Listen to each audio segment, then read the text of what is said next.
November 29, 1981, one of Hollywood's brightest stars is found floating in the dark waters off Catalina Island.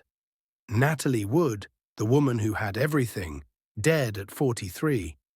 The official story, a tragic accident.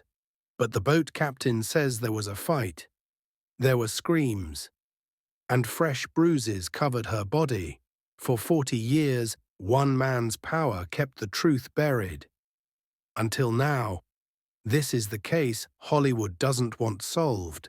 Welcome back to the Vault Chronicles, where we unlock the darkest secrets buried by time and power.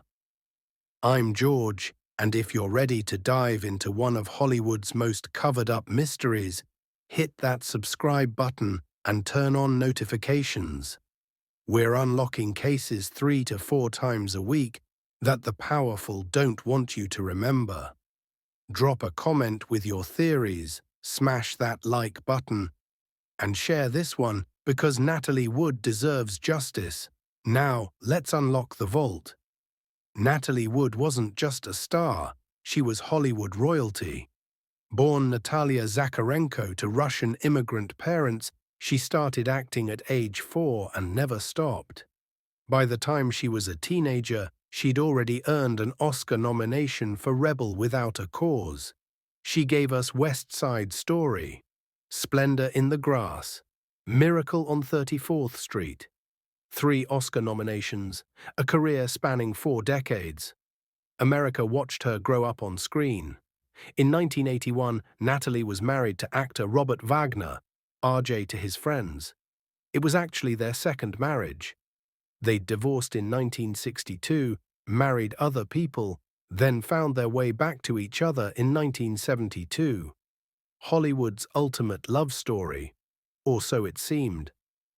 That Thanksgiving weekend in 1981, Natalie, Robert Wagner and actor Christopher Walken took Wagner's yacht, the Splendor, to Catalina Island. They were celebrating. Natalie and Walken were filming Brainstorm together. The boat's captain, Dennis Davon, was with them. It was supposed to be a relaxing weekend getaway.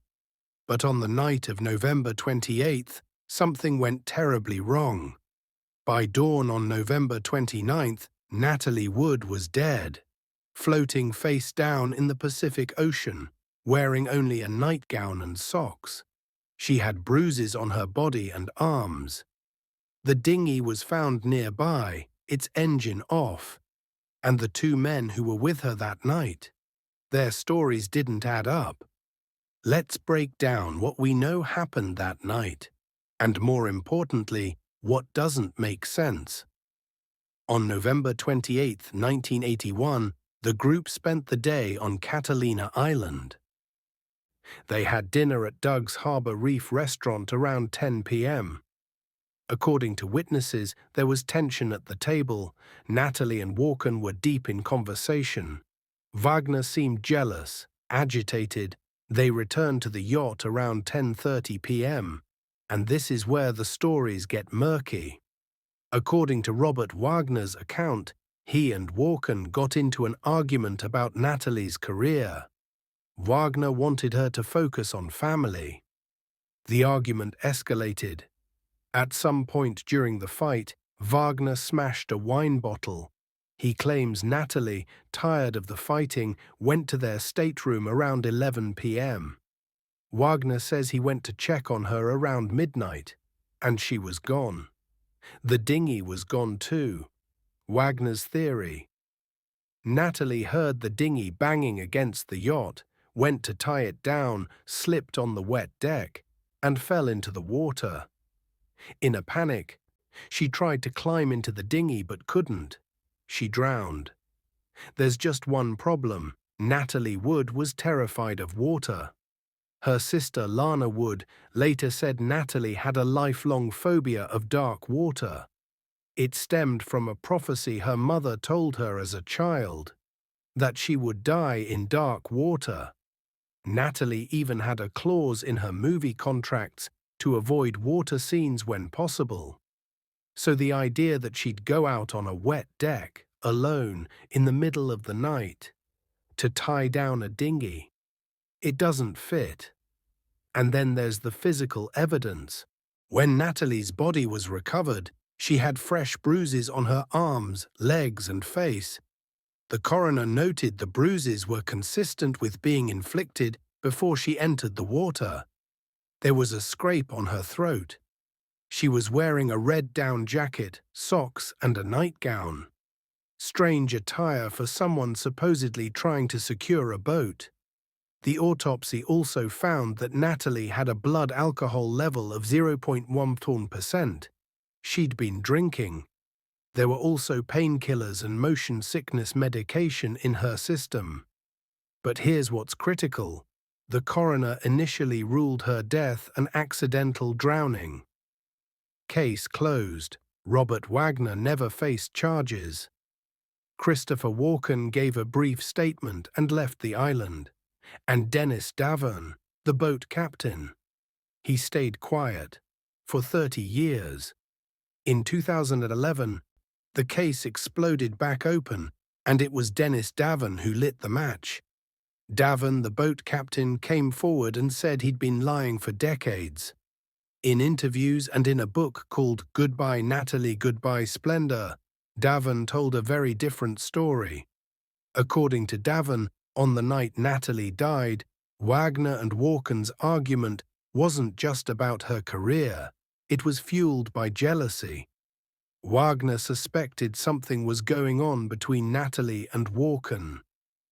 Davern claims he heard Wagner and Natalie fighting loudly around 11 p.m. He heard crashing sounds, shouting, and then silence. When Davern realized Natalie was missing, he says he wanted to immediately call for help and turn on the searchlight. But Wagner stopped him. Wagner allegedly said, "We're not going to do that. She's probably with someone on another boat." They waited over an hour before calling the Coast Guard. By the time authorities were notified, Natalie had been in the water for hours. She was found about a mile away from the yacht, near Blue Cavern Point. The dinghy was found nearby, beached, its engine in neutral, the key in the off position. If Natalie had tried to start the engine and leave, why was the key off? Davern's revelations led the Los Angeles County Sheriff's Department to reopen the case in 2011. They reviewed the evidence, re-interviewed witnesses, and brought in new forensic experts. In 2012, the coroner changed Natalie's cause of death from accidental drowning to drowning and other undetermined factors. They noted the bruises on her body were sustained before she entered the water, suggesting a possible struggle. And in 2018, 40 years after her death, Robert Wagner was officially named a person of interest in the case.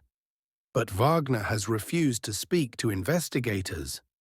His lawyers released a statement calling the renewed investigation a desperate attempt for publicity. To this day, he maintains Natalie's death was a tragic accident. Christopher Walken has also stayed silent, saying he was asleep during the critical moments and doesn't know what happened. So why hasn't Wagner been charged? Because despite the suspicious circumstances, there's no direct evidence of murder. No witnesses to a physical altercation, no confession. Just inconsistencies, bruises, and a boat captain's word against a Hollywood icon. This case isn't just about what happened on a yacht in 1981, it's about power. Robert Wagner wasn't just any actor, he was beloved. Heart to heart. It takes a thief. America's charming leading man, and in Hollywood, that kind of fame comes with protection. When Natalie died, the initial investigation lasted just 10 days. Compare that to any non-celebrity death with similar circumstances. It would have been treated as highly suspicious from day one. But because Wagner had power, connections, and public sympathy, uncomfortable questions weren't asked. The case was closed quickly, quietly. There's also the psychology of shame and control. If Wagner and Natalie were fighting about her closeness to Walken, whether real or imagined, jealousy is a powerful motive. Men in positions of power, especially in that era, often saw their wives as possessions. The idea of losing control, of public humiliation, could trigger rage. Now, does that mean Wagner killed her? Not necessarily, but it means the possibility should have been investigated thoroughly, and it wasn't. And then there's Dennis Davon. Why did he wait 30 years to tell the truth? Guilt? Fear? Maybe both. He was a working-class boat captain up against one of Hollywood's most powerful men. Speaking out earlier could have destroyed him. The unseen forces here are celebrity worship, institutional deference to wealth, and the erasure of inconvenient truths. Natalie Wood deserved a real investigation in 1981. Instead, she got a cover-up. So what really happened to Natalie Wood? Let's examine the theories. This is Robert Wagner's story. Natalie heard the dinghy banging, went to secure it, slipped, fell, and drowned. She was intoxicated, disoriented, and couldn't save herself. But this theory doesn't explain the fresh bruises on her body. It doesn't explain why the dinghy's engine was off. And it doesn't explain why Wagner delayed calling for help. Some believe Natalie, upset from the fighting, tried to leave the yacht in the dinghy. Maybe she slipped getting in. Maybe she fell trying to start the engine. But again, Natalie was terrified of water, leaving alone in the dark on a boat she didn't know how to operate. It's hard to believe. This is the theory Davon's testimony supports. Wagner and Natalie had a violent argument. Maybe he pushed her. Maybe she fell during a struggle. Whether he intended to kill her or not, she ended up in the water, and instead of saving her, he let her drown. This theory fits the bruises, the delayed call for help, and Wagner's refusal to cooperate with investigators. Could Christopher Walken know more than he's saying? Was there someone else on or near the yacht? It's possible, but there's no evidence to support it. Here's what we know for certain. Natalie Wood did not die a peaceful, accidental death. She had fresh bruises. She was terrified of water. The timeline doesn't make sense, and the man who was with her that night has refused to answer questions for over 40 years. Until Robert Wagner agrees to speak to investigators, this case will never be fully solved. And that's exactly what he's counting on. The vault is closing on Natalie Wood's case, but her voice still echoes. She deserves the truth. She deserves justice, and we won't stop asking questions. If this case made you angry, share it. Drop your theories in the comments. And subscribe, because we're not done unlocking Hollywood's darkest secrets. Until next time, keep questioning, keep searching, and never let the powerful bury the truth.